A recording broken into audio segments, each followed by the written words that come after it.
بسم الله الرحمن الرحيم.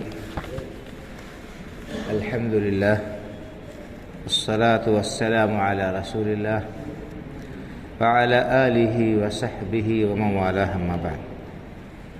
فأعوذ بالله من الشيطان الرجيم. وقالت اليهود عزير ابن الله وقالت النصارى المسيح ابن الله ذلك قولهم بأفواههم يضاهئون قول الذين كفروا من قبل قاتلهم الله أنى يؤفكون. بزرگوں اور بھائیوں، اہل جاہلیت کی گمراہیوں کا سلسلہ، اس کی تفصیل مسلسل بیان کی جا رہی ہے۔ مقصد یہ ہے کہ ہم ان خرابیوں سے آگاہ ہوں، ان برائیوں سے ہم باخبر ہوں اور ان سے ہم بچنے کی کوشش کریں۔ ہم خود کو ان گمراہ عقائد، ان غلط خیالات، ان باطل نظریات سے بچائیں تاکہ ہم گمراہی سے بچ سکیں، تاکہ ہم شیطان کے پھندوں میں، اس کے جال میں نہ آ سکیں۔ تو ایک بہت بڑا ذریعہ جس کے ذریعے شیطان نے لوگوں کو گمراہ کیا وہ تھا نیک و صالح لوگوں کی شان میں غلو، بزرگوں کو ان کی عقیدت کے نام پر ان کے مقام و مرتبہ سے آگے بڑھا کر ان کو اللہ رب العالمین کے مقام تک پہنچا دینا، یا اللہ رب العالمین کے برابر ان کو قرار دے کر ان کے لیے وہ کام انجام دینا جو اللہ رب العالمین کے لیے ہونا چاہیے۔ غلو یہ بہت بڑی بیماری ہے، اور شرک کا سب سے پہلا زینہ یہی ہے۔ حدیث میں آتا ہے کہ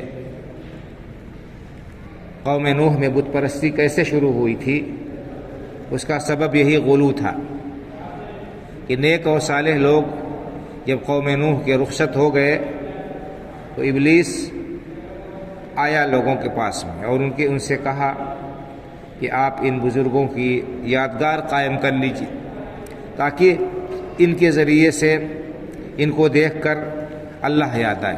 چنانچہ لوگوں نے ان کی یادگاریں قائم کر لی، ان کے مجسمے وغیرہ بنا لیے، اور اس کے بعد جب کچھ نسلیں گزریں تو پھر آیا اور لوگوں کو گمراہ کیا، کہا کہ تمہارے باپ دادا ان کے واسطے سے اللہ رب العالمین سے مانگتے تھے، یہ اللہ والے تھے، بڑے پہنچے ہوئے لوگ تھے، تو دیکھو تمہارے باپ دادا انہی کے واسطے سے اللہ تعالیٰ سے مانگتے تھے تو اللہ تعالیٰ ان کی مرادیں پوری کرتا تھا۔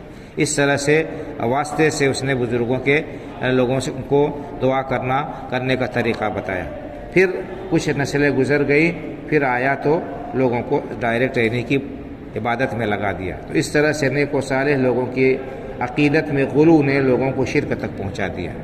یہی معاملہ یہود و نصارہ نے اپنے انبیاء کرام علیہ الصلوۃ والتسلیم کے ساتھ کیا۔ میں نے آپ کے سامنے جو آیت پڑھی، اس میں اللہ رب العالمین نے فرمایا وقالت اليهود عزير ابن الله وقالت النصارى المسيح ابن الله۔ یہودیوں نے حضرت عزیر علیہ السلام کے سلسلے میں غلو سے کام لیا اور ان کو بندگی کے حد سے نکال کر اللہ رب العالمین کا بیٹا انہیں قرار دیا۔ یہود نے کہا کہ عزیر علیہ السلام اللہ کے بیٹے ہیں۔ وقالت النصارى المسیح ابن اللہ، اور عیسائیوں نے کہا کہ عیسیٰ علیہ السلام اللہ کے بیٹے ہیں۔ اس طرح سے وہ لوگ ان بزرگوں کے شان میں غلو کا ارتکاب کرتے کرتے یہاں تک پہنچ گئے، کفری عقیدہ تک پہنچ گئے، اور انہوں نے اس طرح سے راہ حق کو چھوڑ کر گمراہی کا راستہ اختیار کیا۔ اللہ نے فرمایا ذالک قولہم بافواہہم، یہ بات جو کہہ رہے ہیں یہ یہودی عزیر علیہ السلام کو اللہ کا بیٹا قرار دیتے ہیں، اور عیسائی حضرت عیسیٰ علیہ السلام کو اللہ کا بیٹا قرار دیتے ہیں، یہ ان کی صرف زبانی باتیں ہیں، اس کی کوئی دلیل نہیں ہے۔ یضاہئون قول الذین کفروا من قبل، یہ ان لوگوں کی قول کی مشابہت اختیار کر رہے ہیں جو انہوں نے پہلے کفر کیا، یعنی کسی کو اللہ کا بیٹا قرار دینا یہ کیا ہے؟ یہ کفریہ عقیدہ ہے، یہ باطل نظریہ ہے، اور اللہ رب العالمین کی ہے یہ ناقابل معافی جرم حکم ہے۔ اللہ کا کوئی بیٹا نہیں، اللہ کی کوئی بیوی نہیں، اللہ کا کوئی شریک نہیں، وہ ہمیشہ سے ہے، ہمیشہ رہے گا، اور وہی اکیلا عبادت کے لائق ہے۔ یضاہئون قول الذین کفروا من قبل قاتلہم اللہ انا یؤفکون۔ اللہ تعالیٰ انہیں ہلاک و برباد کرے، یہ کہاں بھٹکے جا رہے ہیں، یہ کہاں بھٹکے جا رہے ہیں۔ اتخذوا احبارهم ورهبانهم من دون اللہ والمسیح ابن مریم، تو انہوں نے اپنے علماء کو اور بزرگوں کو رب بنا لیا اللہ کو چھوڑ کر۔ عیسیٰ ابن مریم علیہ السلام کو انہوں نے رب بنا لیا ہے۔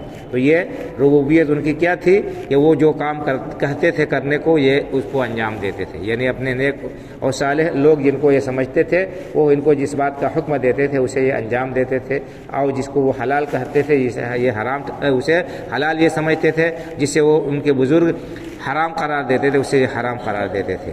اللہ کا کیا حکم ہے اس کو نہیں دیکھتے تھے۔ بہرحال خلاصہ کلام یہ ہے کہ نیک و صالح لوگوں کی شان میں غلو کرنا، ان کو ان کے مقام و مرتبے سے آگے بڑھا دینا، اور ان کے سلسلے میں غلو کے نام پر، احترام کے نام پر غلو کرنا اور بدعقیدگی کرنا، یہ اسلام اور ایمان کے لیے خطرناک ہے، اور اللہ رب العالمین نے ایسے لوگوں کو کے سلسلے میں بڑی وعید بیان فرمائی ہے۔ ہمیں چاہیے کہ ہم بھی غلو سے احتراز کریں، غلو سے پرہیز کریں، یہ انسان کے دین کے لیے، اس کے ایمان کے لیے انتہائی نقصان دہ ہے۔